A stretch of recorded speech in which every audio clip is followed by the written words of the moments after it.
Iran ও ইসরায়েলের সংঘাত নিয়ে তপ্ত মধ্যপ্রাচ্য। এই অবস্থায় দুদেশের মধ্যে যুদ্ধবিরতির কথা ঘোষণা করেছেন মার্কিন প্রেসিডেন্ট ডোনাল্ড ট্রাম্প। সামাজিক মাধ্যমে ট্রাম্প লিখেছেন, পারস্পরিক সমঝোতার মাধ্যমে একটি সম্পূর্ণ ও চূড়ান্ত যুদ্ধবিরতিতে একমত হয়েছে ইরান ও ইসরায়েল।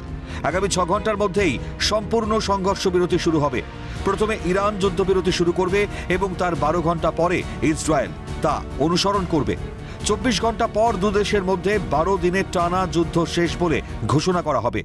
এক পক্ষের সংঘর্ষ বিরতি চলাকালীন অপর পক্ষকেও শান্তি বজায় রাখতে হবে। এর আগে রবিবার ভোররাতে ইরানের 3 পারমাণবিক ঘাঁটিতে বিমান হানা চালিয়েছিল আমেরিকা। আর মার্কিন যুক্তরাষ্ট্রের ওই হামলার পর সোমবার পাল্টা মধ্যপ্রাচ্যে থাকা মার্কিন সেনা ঘাঁটিতে ক্ষেপণাস্ত্র হামলা চালায় ইরান। যদিও ইরানের এই হামলাকে গুরুত্ব দিতে নারাজ মার্কিন প্রেসিডেন্ট ডোনাল্ড ট্রাম্প। এক্স পোস্টে ট্রাম্প লিখেছেন, ইরানের পারমাণবিক স্থাপনাগুলিতে আমাদের অভিযানের পাল্টা হিসেবে ওরা দুর্বল হামলা চালিয়েছে। ওদের এই হামলাকে যথাযথভাবে মোকাবিলা করতে আমরা সক্ষম হয়েছি। ওরা 14টি মিসাইল ছুড়েছিল, তার মধ্যে 13টিকেই আমরা ভূপতিত করতে পেরেছি।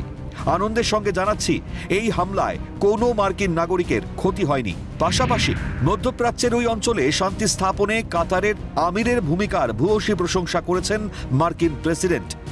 অন্যদিকে ইরানের 3 পারমাণবিক ঘাঁটিতে মার্কিন বিমান হানায় স্বভাবতই উচ্ছ্বসিত মার্কিন প্রেসিডেন্ট ডোনাল্ড ট্রাম্প। তার দাবি, ইরান কখনোই তার পারমাণবিক স্থাপনাগুলি পুনর্নির্মাণ করতে পারবে না। Iran will never rebuild its nuclear. From there, absolutely not. That place is under rock. That place is demolished. The B-2 pilots did their job. They did it better than anybody could even imagine. They hit late in the evening. It was dark with no moon, and they hit that target with every one of those things, and that place is gone.